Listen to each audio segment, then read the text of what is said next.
नमस्कार। प्रस्तुत है आज का चिंतन। उन दिनों प्रथम विश्व युद्ध जोरों पर था। भारत में अंग्रेजों का शासन था। अंग्रेजों को लड़ने के लिए लाखों सैनिकों की ज़रूरत थी। उन्होंने भारतीय राजाओं से सेना लेने का निश्चय किया। इस सिलसिले में उनका प्रतिनिधि, जिसे रेजिडेंट कहा जाता था, जैसलमेर राज्य में आया। वह यहाँ के महाराजा जवाहर सिंह के नाम वायसराय का पत्र भी लाया था, जिसमें जैसलमेर की सेना को ब्रिटिश सेना में शामिल करने का अनुरोध था। ऐसे पत्र विनतीनुमा आदेश हुआ करते थे। राजा ने रेजिडेंट का भव्य स्वागत किया। उसे विशेष रूप से बने मेहमान खाने में ठहराया गया। उसने वायसराय का पत्र राजा को दिया और अपने आने का कारण बताया। पत्र पढ़कर राजा चिंतित हो गए। उन्होंने रेजिडेंट को बताया कि जैसलमेर राज्य की कोई नियमित सेना नहीं है। वह अपने सैनिक उनकी सेवा में देने में असमर्थ हैं। रेजिडेंट हंसा। आप हमें बेवकूफ़ नहीं बना सकते। बिना सेना के कभी शासन नहीं चला करता महारावल साहब। आपको अपनी सेना हमें देनी ही होगी। हमारी आर्थिक स्थिति ऐसी नहीं है कि हम सेना का बोझ उठा सकें, इसलिए हम कुछ सिपाही रखते हैं जिससे हमारा राजकाज चल सके, जनता में शांति रखी जा सके। राजा ने उसे समझाते हुए कहा, बिना सेना के देश की रक्षा कैसे हो सकती है? आप पर कोई हमला कर देगा तो आप क्या करेंगे? रेजिडेंट ने अविश्वास से कहा, हमारी सेना हमारी जनता है।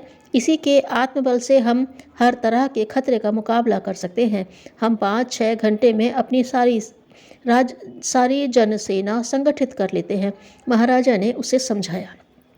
पर अंग्रेज रेजिडेंट जरा भी आश्वस्त नहीं हुआ। उसने कहा, ये सब कोरी बातें हैं। मैं बिना सेना लिए वापस नहीं जा सकता। आप मुझे अपनी सेना दे, चाहे वह आपकी नियमित सेना है या नहीं, वह आपके खजाने से वेतन पाती भी है या नहीं, हमें इससे मतलब नहीं है। मुझे अपने साथ यहाँ की आबादी के अनुसार 5000 सैनिक तो ले ही जाने हैं।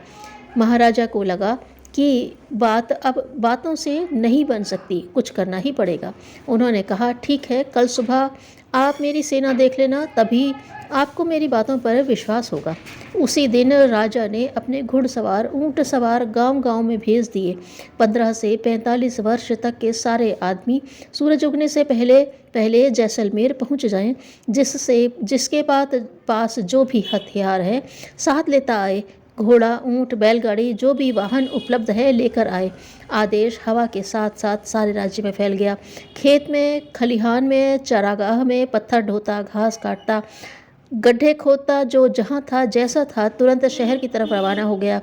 ऊंट, घोड़े, बैलगाड़ियों के रेले राजधानी में इकट्ठे हुए। अंग्रेज रेजिडेंट अपने शयन कक्ष में सोया हुआ था। उसने अपने कानों में ऊंट, घोड़े और बैलों की आवाज़ें, घंटियों की रुनझुन और आदमियों की हुंकारें सुनाई देने लगी। उसे लगा जैसे वह कोई स्वप्न देख रहा है, पर धीरे धीरे आवाज़ें तेज होने लगीं। उसकी नींद उचट गई। शोर बहुत तेज और कान फाड़ था। वह अधीर हो उठा और छत पर गया। छत पर राजा पहले से ही बैठे थे।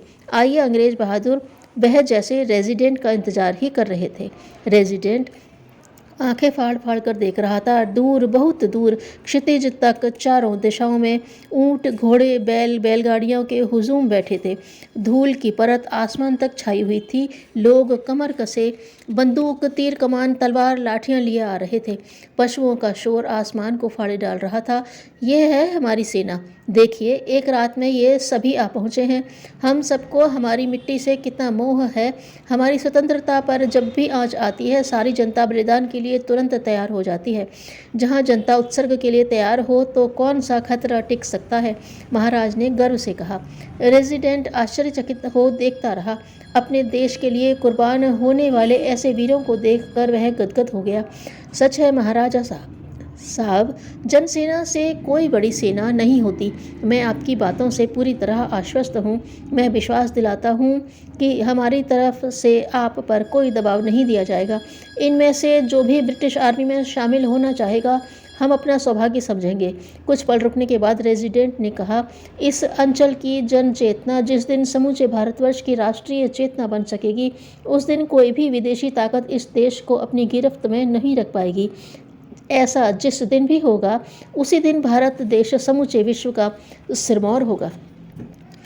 दुष्टता और सज्जनता के आधार पर किसी को नीचा ऊंचा माना जाए, न कि जाति पाति के आधार पर। धन्यवाद।